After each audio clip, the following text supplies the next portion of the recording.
El vapor del té de tila se arremolinaba frente a mi rostro, un fantasma aromático y danzante en la quietud de mi cocina de diseño minimalista. Mis manos, sin embargo, no buscaban el calor reconfortante de la taza de cerámica azul que él me había regalado en nuestro tercer aniversario. Estaban frías, rígidas como el mármol de la encimera, y temblaban con una violencia que me resultaba ajena, como si pertenecieran a otra mujer, una extraña aterrorizada dentro de mi propio cuerpo. Con el corazón martillándome las costillas con la fuerza de un ariete, incliné la taza sobre el fregadero de acero inoxidable. El líquido ambarino se precipitó por el desagüe con un sonido sordo y final, llevándose consigo la promesa de una noche de descanso y dejando atrás un residuo de miedo puro, casi tangible. Escuché sus pasos. Ligeros, casi silenciosos sobre la madera de ingeniería del pasillo. El pánico, ácido y caliente, me subió por la garganta. Abrí el grifo con un movimiento brusco, dejando que un chorro de agua fría enjuagara la taza, borrando cualquier evidencia de mi motín silencioso. Cuando Leandro apareció en el umbral de la cocina, yo ya estaba secando la taza con un paño, una sonrisa tan frágil como el cristal pintada en mis labios. ¿Ya terminaste, mi amor?, preguntó, y su voz fue como siempre había sido, un bálsamo, una caricia de terciopelo, la misma voz que me había arrullado durante 6 largos años. Se acercó y su aroma familiar, una mezcla de sándalo y libros viejos, me envolvió. Me rodeó la cintura con sus brazos, depositando un beso lento en mi sien. Te veías tan cansada. Quería que descansaras bien. Mañana será un día importante con lo del proyecto. Sí, estaba delicioso, mentí, y mi propia voz me sonó lejana, un susurro ahogado. Justo lo que necesitaba para desconectar. Tómate tu tecito, mi amor, para que descanses. Esas eran sus palabras de cada noche. Un ritual. Nuestro ritual.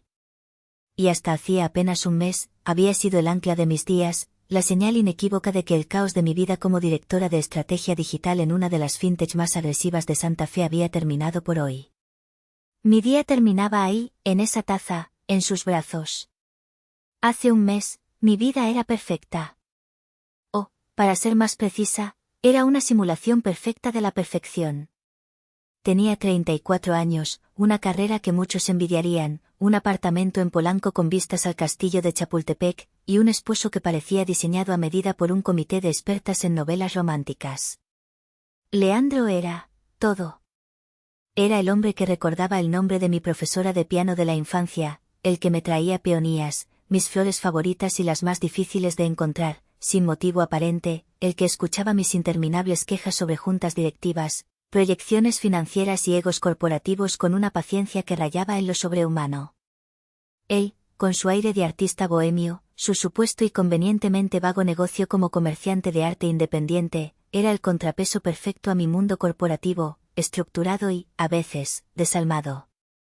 Conocí a Leandro en una galería de arte, una tarde de sábado, después de una cadena de desastres amorosos que me habían dejado cínica y agotada. Mis exes eran un catálogo de lo que no funcionaba para mí, banqueros adictos al trabajo que veían nuestras citas como una transacción más en su agenda, abogados que competían con mi éxito, que veían mi ambición no como una cualidad, sino como una amenaza a su masculinidad. Estaba a punto de rendirme, de aceptar que quizás mi vida estaba destinada a ser exitosa solo en lo profesional. Y entonces, apareció él. Leandro no competía, celebraba. No se sentía amenazado, se sentía orgulloso. Fue él quien me animó a aceptar mi puesto actual, a pesar de que significaba más horas, más viajes, más estrés. Tú puedes con todo, Casilda, me decía, sus ojos marrones brillando con una sinceridad que me desarmaba. Eres la mujer más brillante que he conocido. Y yo estaré aquí para prepararte un té cuando llegues a casa. Y cumplió su promesa. Cada noche, sin falta. Pero hace unas 3 semanas, el ritual empezó a cambiar. Sutilmente. Primero fue el sabor. Un regusto amargo, casi imperceptible al principio, al final de cada sorbo. Como una nota discordante en una sinfonía perfecta, algo que intentas ignorar, pero que persiste. Le cambiaste algo al té, ¿verdad?, le pregunté una noche, arrugando la nariz después de un trago.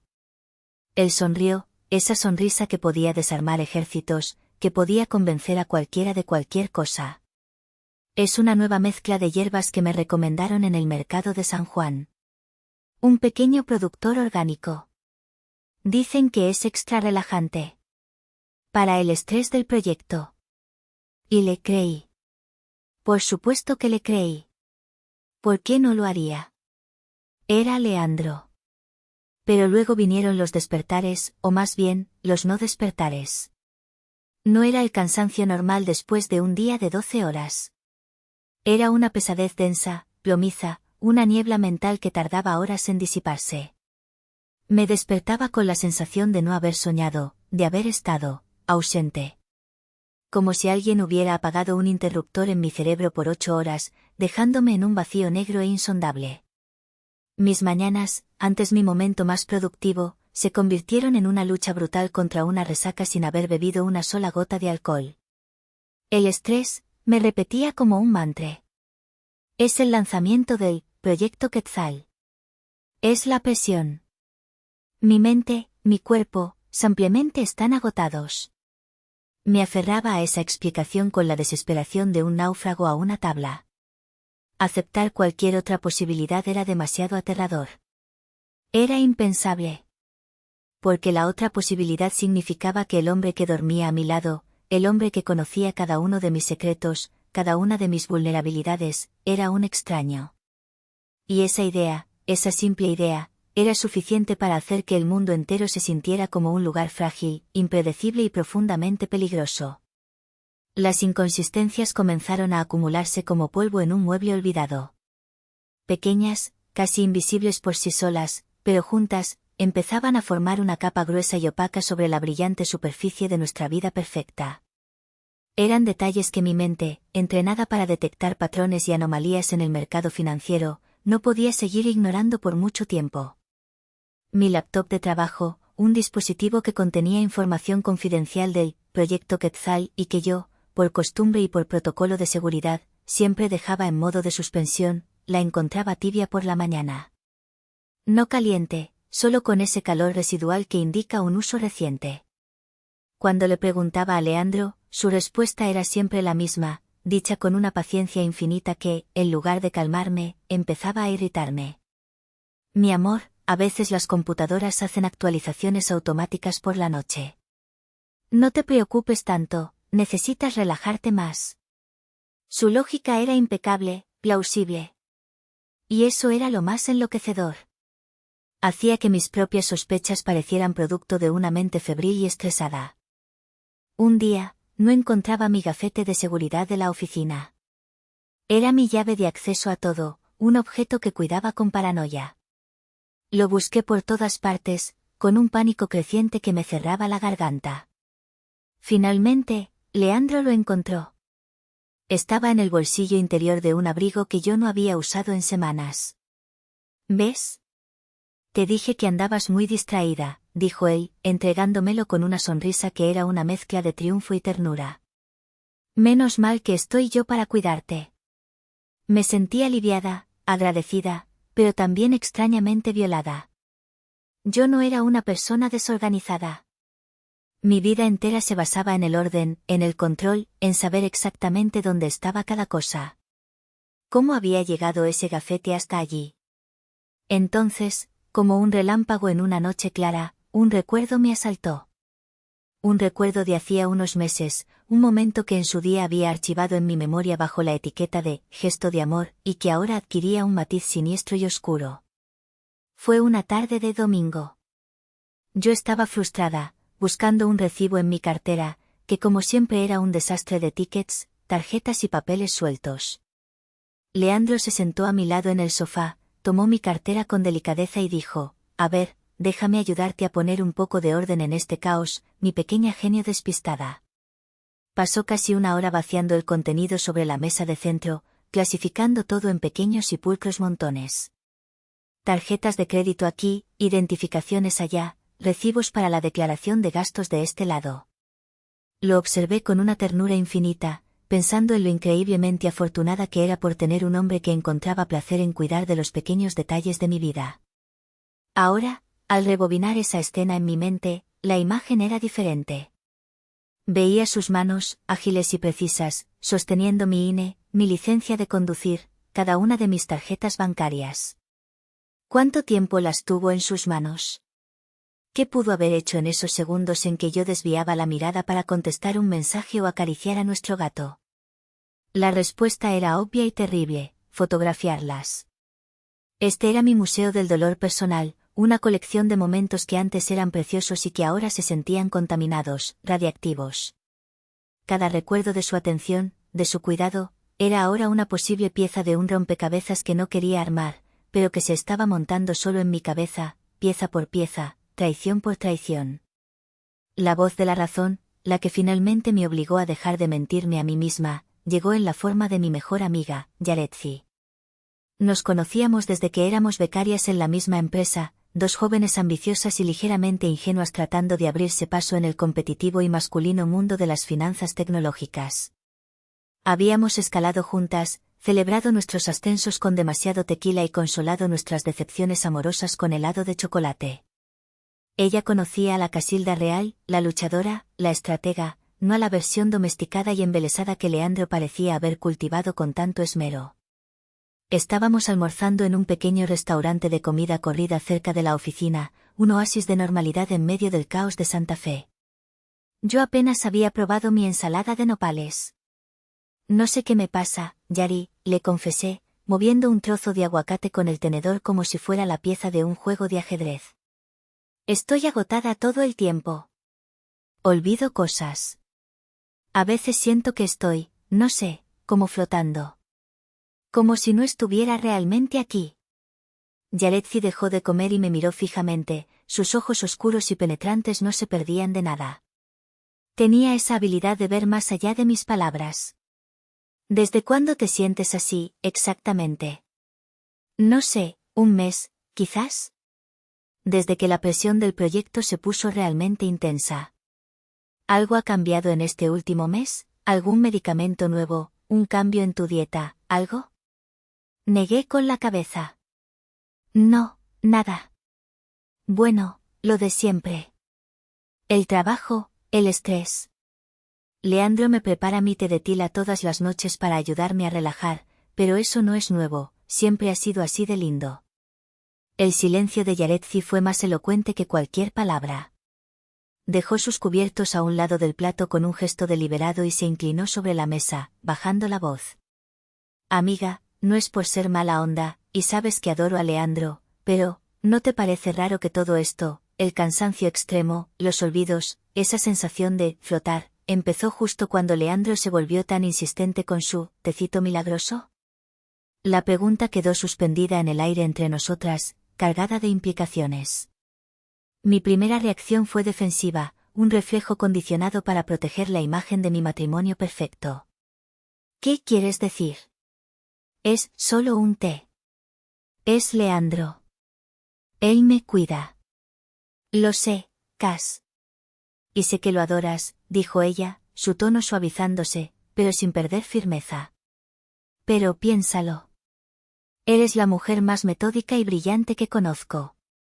Tu cerebro es una supercomputadora. No olvidas las cosas. No pierdes el control. Y de repente, ¿te sientes como una zombie, justo después de tomar algo que él te da cada noche? A mí, no me cuadra. Hay algo que no encaja. Sus palabras eran lógicas. Terriblemente, dolorosamente lógicas. Eran las mismas preguntas que habían estado susurrando en el fondo de mi mente, las que yo había estado acallando con excusas y autoengaño. Pero escucharlas de Yaretsi, mi ancla en la realidad, les dio un peso y una forma que ya no podía ignorar. ¿Qué sugieres que haga?, pregunté, mi voz apenas un hilo, temiendo la respuesta. No lo tomes esta noche, dijo ella, su mirada firme y decidida. Tíralo. Dile que te lo tomaste, pero no lo hagas. Finge. Finge que te duermes. Y observa. Observa qué pasa cuando él cree que estás en el quinto sueño. A lo mejor no es nada y solo necesitas unas largas vacaciones en la playa. Pero a lo mejor, a lo mejor descubres por qué estás tan cansada. Salí de ese almuerzo con una piedra de hielo en el estómago. La idea de engañar a Leandro, de dudar de él, me parecía una traición monstruosa. Pero la idea de seguir viviendo en esa niebla, en esa duda perpetua sobre mi propia cordura, era aún peor. Esa noche, por primera vez en 6 años, iba a mentirle al hombre que amaba.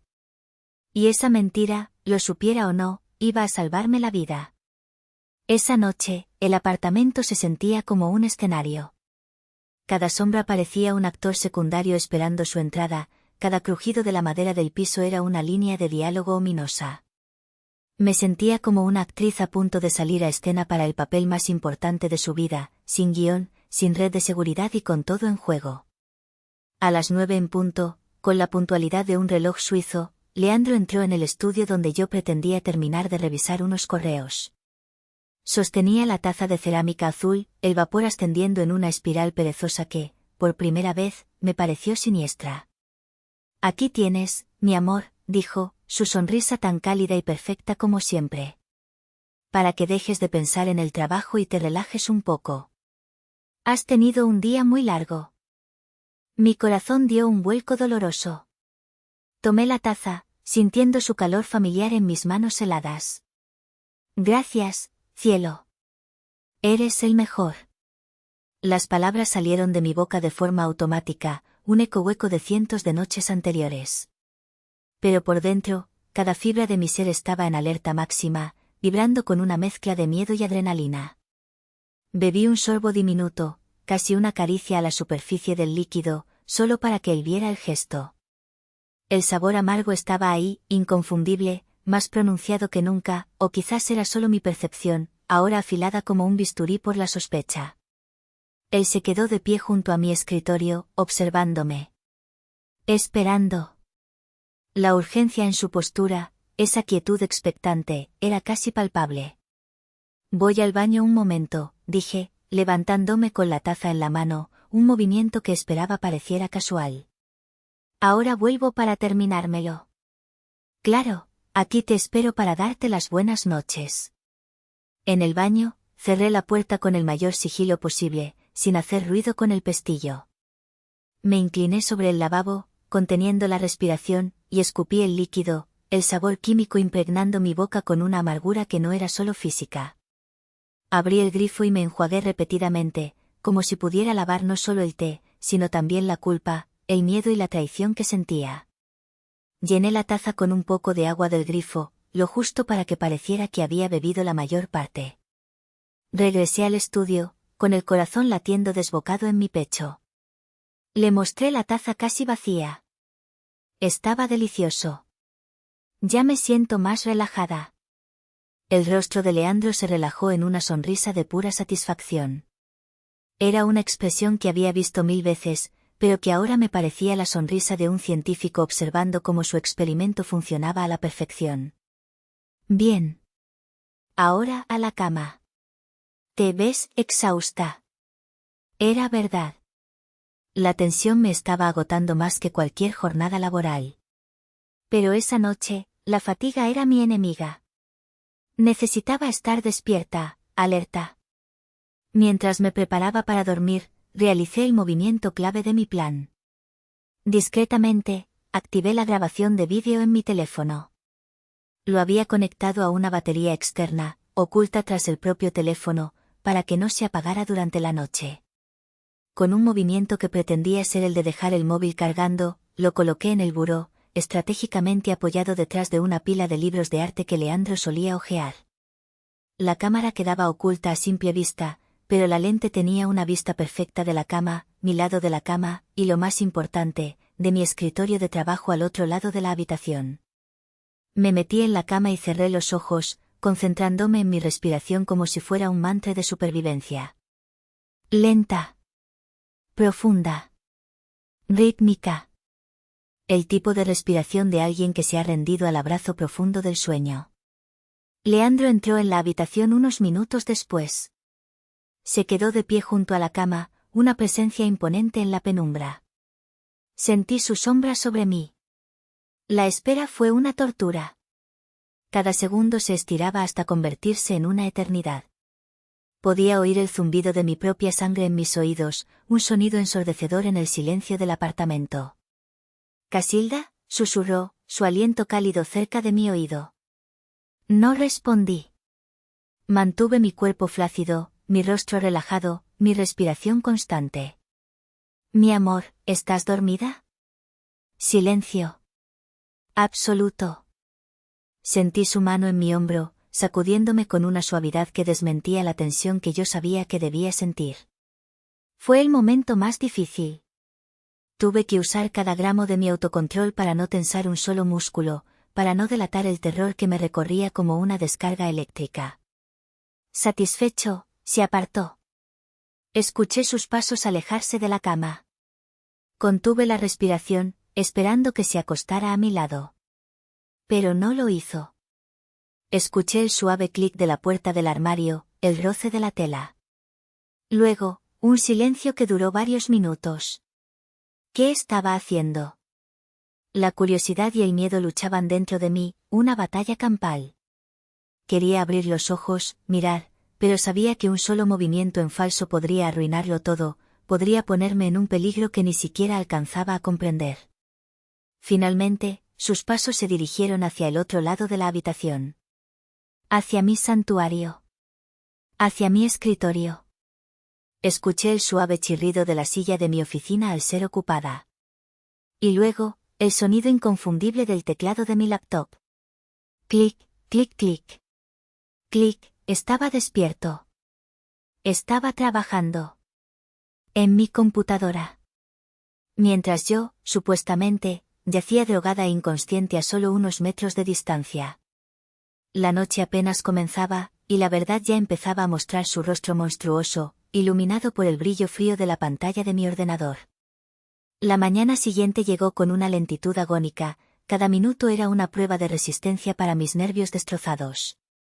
Tuve que fingir la misma somnolencia de siempre, moverme con la misma torpeza con la que me había acostumbrado a despertar, como si emergiera de las profundidades de un océano oscuro. Leandro, por su parte, se comportó con una normalidad tan impecable que resultaba psicopática. Me preparó el café, me preguntó por mi agenda del día, comentó una noticia del periódico, me besó en la frente antes de salir. Tengo una reunión con un coleccionista en Coyoacán, probablemente se alargue y coma por allí. Llegaré tarde. No me esperes para cenar, mi amor, dijo desde la puerta. La coartada perfecta. La libertad que yo necesitaba. En el instante en que la puerta principal se cerró y escuché el ascensor descender, corrí a la habitación. Mis manos temblaban tanto que me costó 3 intentos desbloquear mi teléfono. Detuve la grabación. 8 horas, 37 minutos y 14 segundos de vídeo.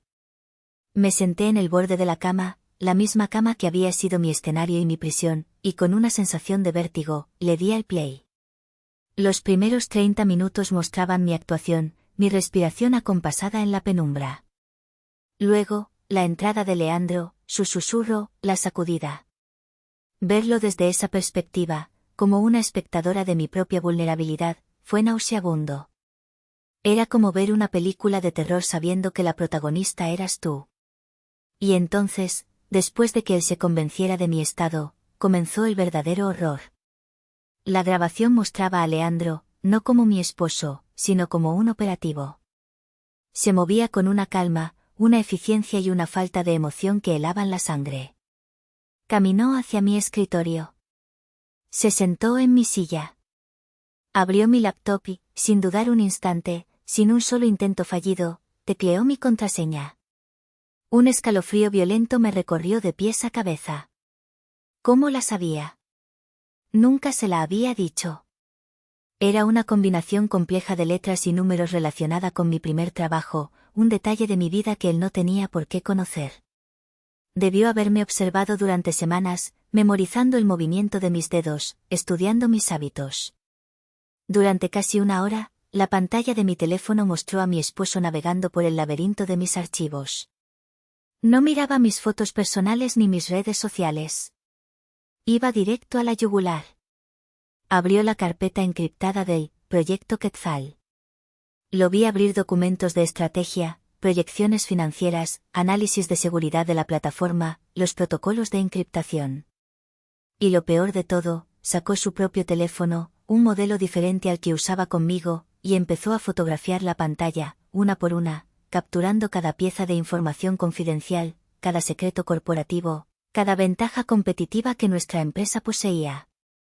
No era un ladrón común. No buscaba dinero de mis cuentas bancarias. Buscaba el corazón de mi trabajo, el alma del proyecto en el que había invertido los últimos 2 años de mi vida. Después de la laptop, se levantó y se dirigió a mi portafolio, que yo había dejado deliberadamente junto al escritorio. Lo abrió con una eficiencia metódica, como un técnico desarmando una bomba. Sacó mi cartera y, al igual que con la computadora, fotografió mi INE por ambos lados, mi licencia de conducir, cada una de mis tarjetas de crédito y débito. Luego, encontró mi gafete de seguridad de la oficina, el que daba acceso a uno de los edificios más seguros de la ciudad, y lo fotografió también, prestando especial atención al código de barras y a la banda magnética. Sentía que el aire me faltaba, que la habitación se encogía a mi alrededor. Esto no era paranoia. Esto era real. Mi esposo, el hombre con el que compartía mi vida, me estaba despojando sistemáticamente de mi identidad profesional y personal. Estaba creando un doble digital de mí, un fantasma con acceso a todo mi mundo. Y entonces, el nudo final, el que lo cambió todo de una sospecha terrible a una certeza mortal. Dejó todo exactamente como estaba, con una precisión de cirujano, cada tarjeta en su ranura, cada papel en su sitio. Luego se sentó en el borde de la cama, a centímetros de mi cuerpo inmóvil. Sacó su otro teléfono, el de trabajo, e hizo una llamada. El micrófono de mi celular, sensible en el silencio de la noche, captó su voz. Ya no era un susurro. Era una voz clara, baja y siseante. Y ya no era la voz de Leandro. El tono cálido y melódico había desaparecido, reemplazado por una cadencia dura, profesional, y un acento inconfundible de Europa del Este. El cronograma se mantiene, dijo en voz baja. Tendré el acceso final la próxima semana. Los datos del proyecto están asegurados. El paquete completo. Hubo una pausa, mientras escuchaba a su interlocutor invisible. No, ella no sospecha nada, continuó, y en ese momento, la cámara captó cómo su mirada se desviaba hacia mi forma inmóvil en la cama. Sentí esa mirada en el vídeo como si me estuviera quemando la piel en ese mismo instante. Este compuesto funciona mejor que con las otras. Es completamente dócil. No hay resistencia. Las otras. La palabra resonó en mi cabeza como un disparo en una catedral. ¿Qué otras? ¿Había hecho esto antes? ¿A cuántas mujeres les había preparado su tecito milagroso mientras les robaba la vida? El resto de la conversación fue inaudible, susurros indescifrables, pero ya había escuchado suficiente. Vi cómo terminaba la llamada, guardaba su teléfono, y con una naturalidad que helaba la sangre, se inclinaba y me daba un beso en la frente. Un beso de Judas. Luego se metió en la cama a mi lado, y a los pocos minutos, su respiración era la de un hombre que duerme sin una sola preocupación en el mundo. Me quedé sentada en la cama, con el teléfono en la mano, temblando incontrolablemente. El vídeo seguía reproduciéndose en silencio, pero en mi mente, las imágenes y las palabras se repetían en un bucle infernal. El hombre que yo amaba no existía. Era una fachada, una construcción, un personaje interpretado por un actor consumado. Y detrás de esa fachada, había un depredador frío, calculador y, evidentemente, con una larga y exitosa carrera. Ya no se trataba de un esposo curioso o de un ladrón de poca monta. Estaba casada con un espía corporativo profesional. Y yo era su proyecto actual. Su puerta de entrada.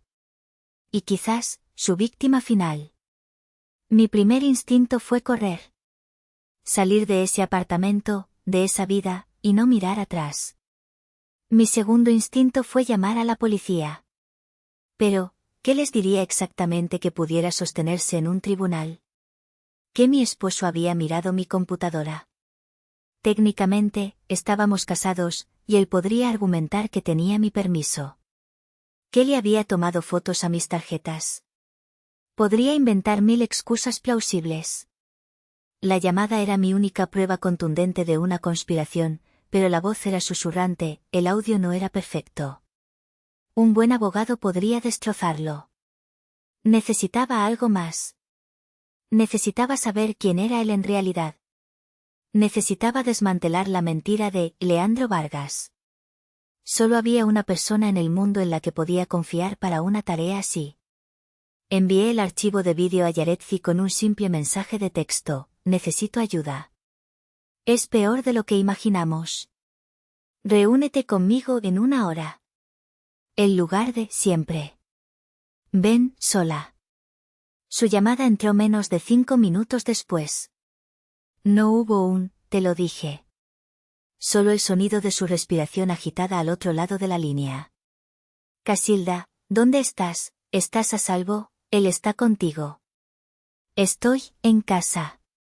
Él salió por el resto del día. Yari, ¿qué hago? Estoy casada con un monstruo.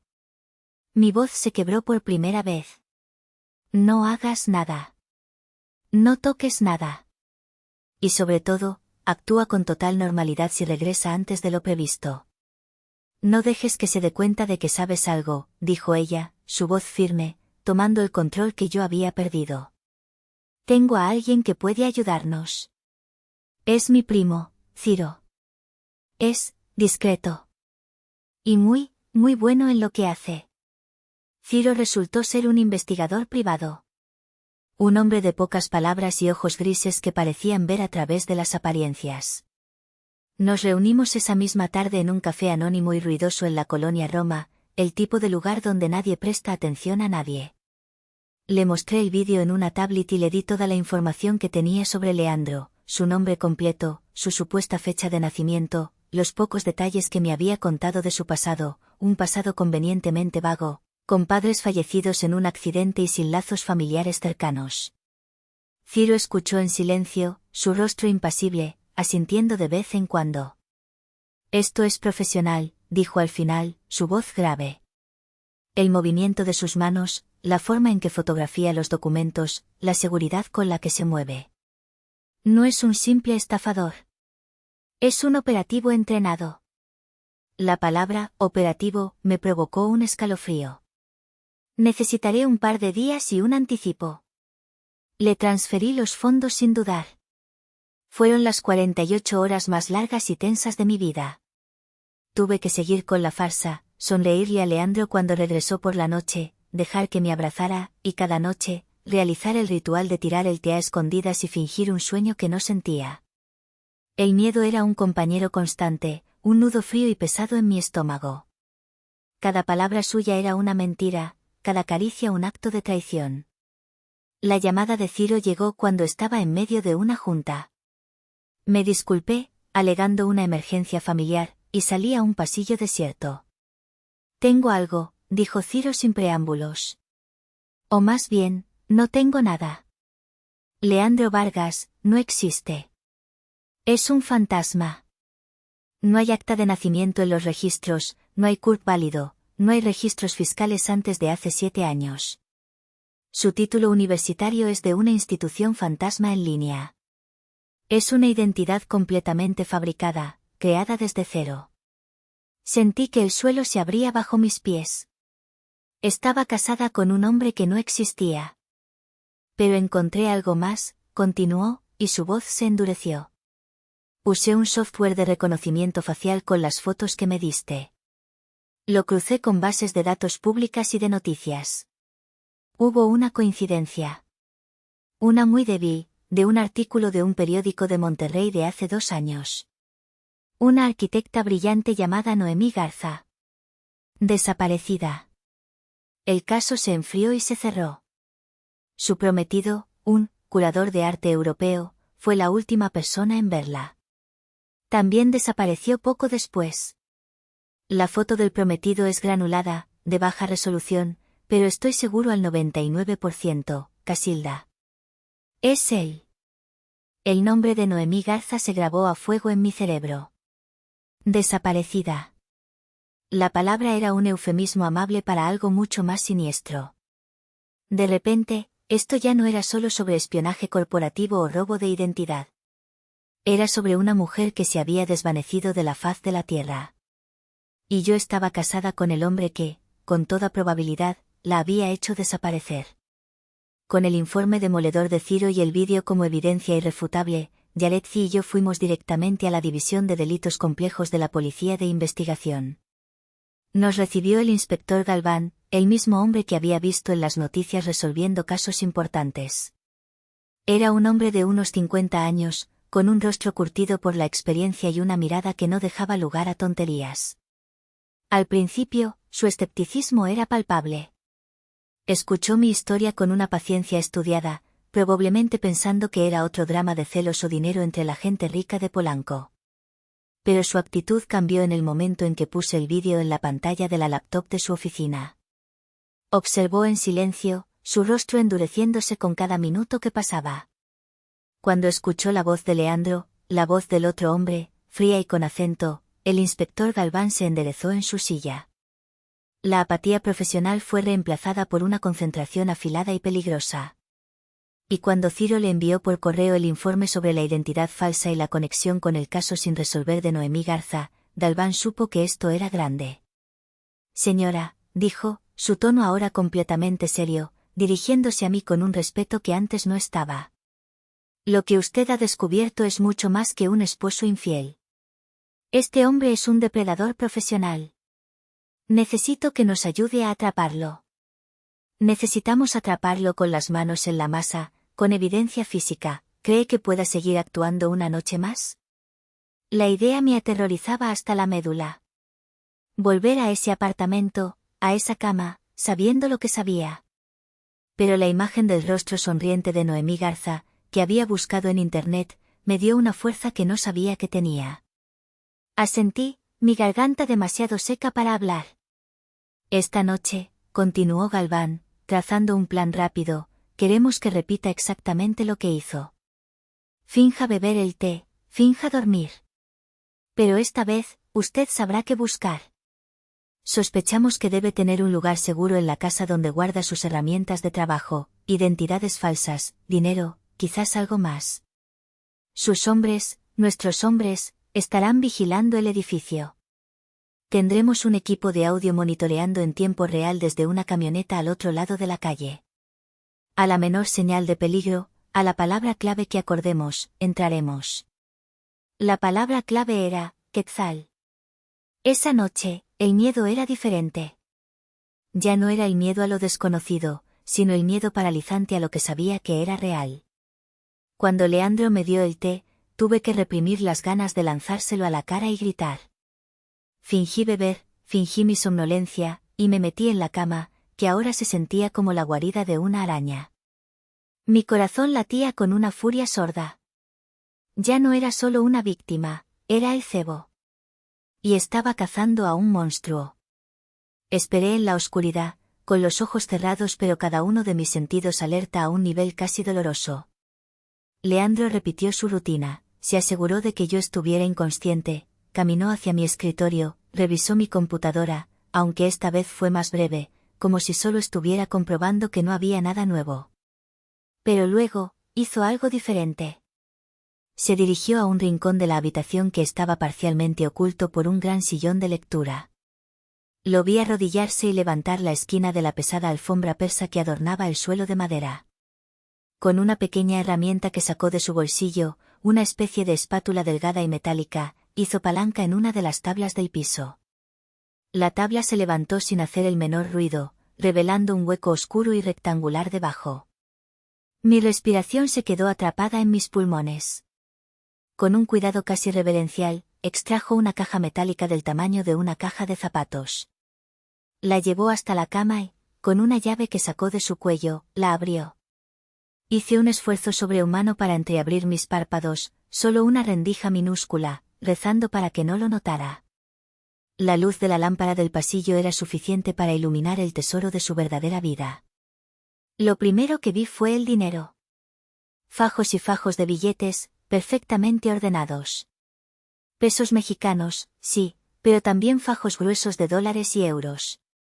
Una fortuna en efectivo. Luego, sacó los pasaportes.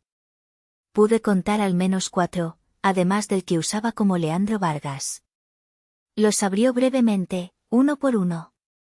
Diferentes nombres, Dmitry Volkov, Alistair Finch, Martin Schler, diferentes nacionalidades, pero todos con su rostro.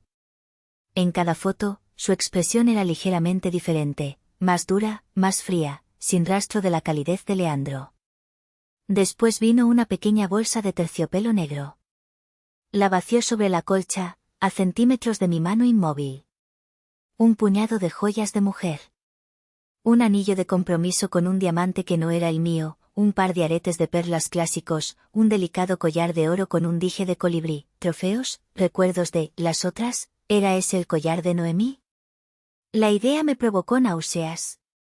Y entonces, sacó la carpeta que me heló la sangre, porque llevaba mi nombre, Casilda, escrito con su caligrafía elegante. La abrió. Dentro estaban las copias de todos mis documentos, los que yo había visto fotografiar. Y junto a ellos, un boleto de avión. Impreso.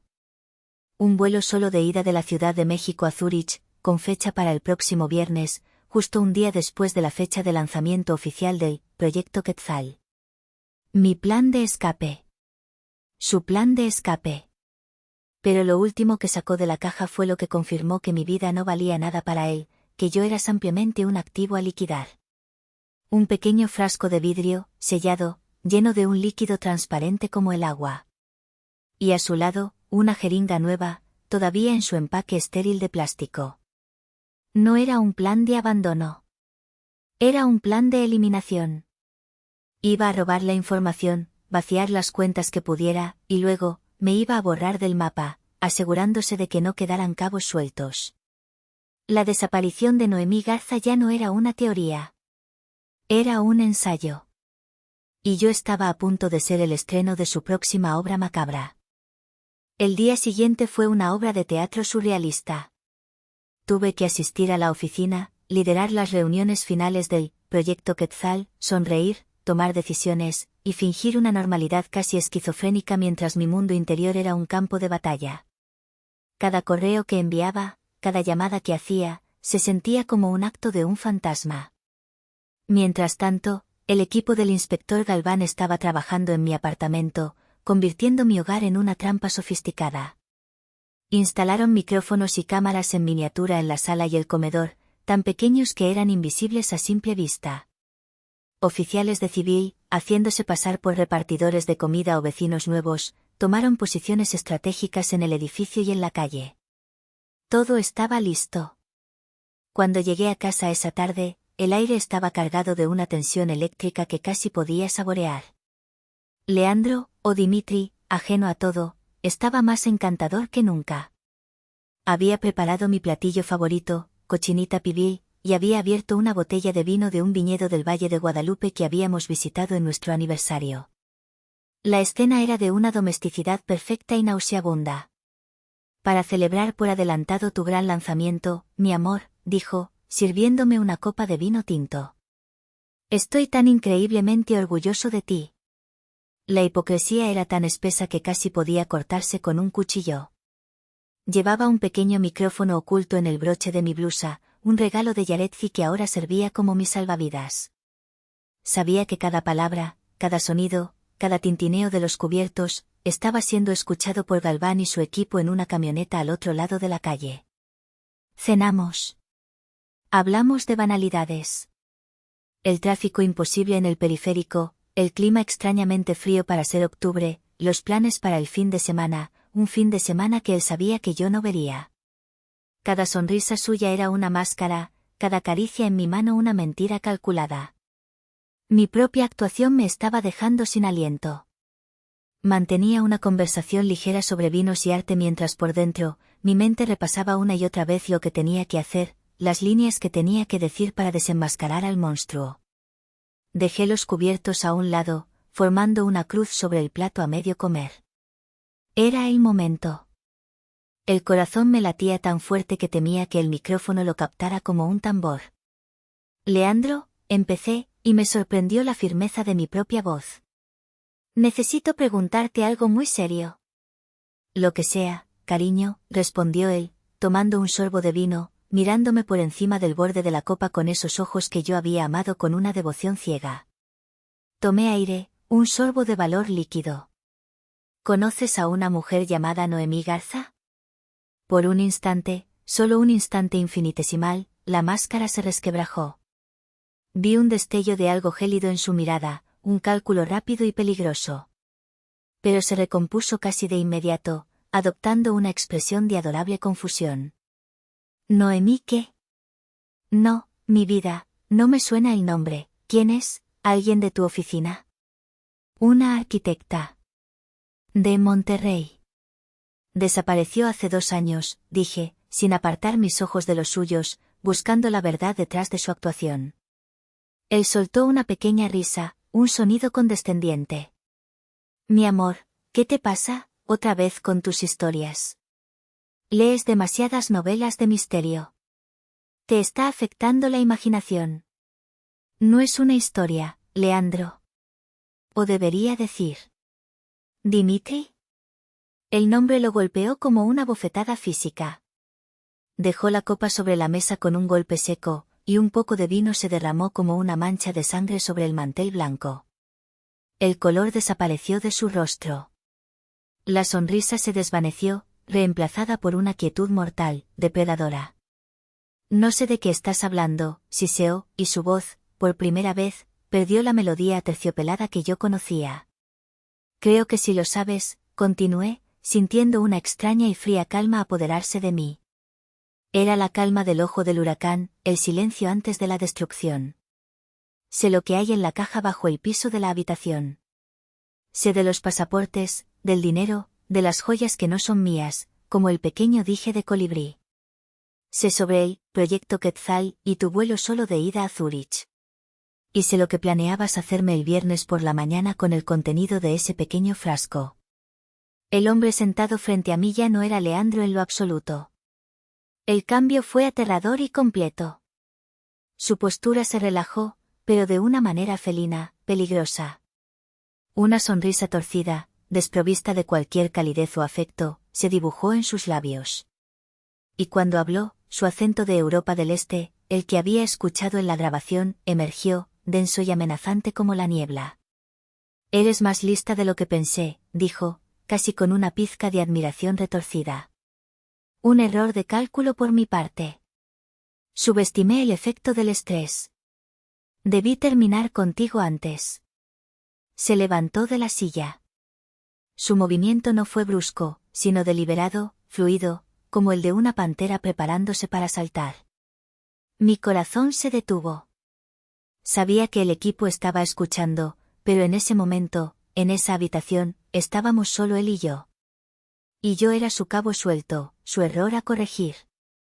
Una verdadera pena, continuó, empezando a rodear la mesa, acercándose a mí. Realmente me empezabas a gustar. De todas, tú has sido mi favorita. La más inteligente. La más rentable. Dio un paso más. El plan era que hiciera un movimiento amenazante. Y lo estaba haciendo. Pude ver la decisión en sus ojos. Iba a improvisar. Iba a adelantar el final del plan. Fue entonces cuando la voz del inspector Galván, amplificada y distorsionada por los altavoces ocultos, llenó la habitación, rompiendo el hechizo mortal con la fuerza de un trueno. Dmitri Volkov, policía de la Ciudad de México, manos arriba donde pueda verlas, el edificio está rodeado. La conmoción en el rostro de Dmitri fue mi victoria. Se quedó congelado, mirando a su alrededor con una furia impotente, tratando de localizar la fuente de la voz, su cerebro de estratega tratando de procesar una variable que no había previsto. En ese segundo de confusión, la puerta principal se abrió de golpe y la habitación se llenó de oficiales del equipo táctico, vestidos de negro, moviéndose con una eficiencia coreografiada. El juego, por fin, había terminado. Dmitri no se rindió sin un último destello de su naturaleza violenta. Por un momento, consideró abalanzarse sobre mí, usarme como escudo, un último acto desesperado. Pude verlo en sus ojos, el cálculo rápido, la evaluación de riesgos. Pero ya era tarde. Antes de que pudiera moverse, 2 oficiales tácticos lo habían neutralizado, inmovilizándolo en el suelo de la sala que él mismo había decorado con un gusto impecable. La yuxtaposición de la violencia y la elegancia del entorno era grotesca. Mientras lo esposaban y lo levantaban, se giró para mirarme. Su rostro ya no mostraba conmoción, sino un odio puro, concentrado, que me atravesó como un cuchillo de hielo. Esto no ha terminado, Casilda, siseó, las palabras cargadas de un veneno más potente que el del frasco. Mi gente no olvidará esto. Nunca, nunca estarás a salvo. El inspector Galván, que había entrado justo detrás de su equipo, se puso a mi lado y puso una mano tranquilizadora en mi hombro. No le haga caso. Es lo único que le queda, las amenazas vacías. Su gente, como él la llama, es muy buena para cortar lazos. En este momento, para ellos, él ya no existe. Estará encerrado por mucho, mucho tiempo. Las siguientes horas fueron un torbellino surrealista. Mi apartamento, mi santuario, se convirtió en una escena del crimen. Peritos forenses de guantes blancos examinaban la caja, el apartamento, cada rincón, buscando huellas, cabellos, cualquier cosa que pudiera conectar a Dimitri con otros crímenes. Tuve que dar mi declaración una y otra vez, cada palabra era un clavo más en el ataúd de la vida que había creído tener. La historia que emergió de la investigación fue más grande y más oscura de lo que jamás hubiera imaginado. Dimitri Volkov era, en efecto, un miembro de alto nivel de una red criminal internacional conocida en la Interpol como el Sindicato. No eran simples estafadores, eran una organización sofisticada que se dedicaba al espionaje corporativo, al lavado de dinero a través del arte y las bienes raíces y, cuando era necesario, a la eliminación silenciosa de testigos u obstáculos. Su método era siempre el mismo, perfeccionado a lo largo de los años. Uno de sus agentes de campo, como Dimitri, seducía a mujeres en posiciones de poder o con acceso a información valiosa. Se ganaban su confianza absoluta, a menudo a través del matrimonio, y luego, pacientemente, como parásitos, extraían todo lo que podían, secretos comerciales, acceso a cuentas, propiedades. Te cito, con sedantes era una de las herramientas de Dimitri para facilitar el acceso a documentos y dispositivos sin levantar sospechas, creando una atmósfera de confusión y autoduda en sus víctimas. El líquido en el frasco, según los análisis del laboratorio, era succinilcolina, un relajante muscular potente que, en la dosis correcta, podía inducir un paro cardíaco y respiratorio, siendo muy difícil de rastrear en una autopsia a menos que se buscara específicamente. Era el método que, estaban seguros, habían usado con Noemí Garza. Gracias a la información encontrada en la caja y en los dispositivos encriptados de Dimitri, la policía no solo reforzó el caso en su contra, sino que pudo tirar del hilo y desmantelar una parte importante de la red en México y Europa. Y lo más importante para mí, encontraron los registros que los llevaron a una propiedad rural a las afueras de Monterrey. Allí, enterrados bajo el suelo de una bodega abandonada, encontraron los restos de Noemí. Por fin, su familia tendría un lugar donde llorarla.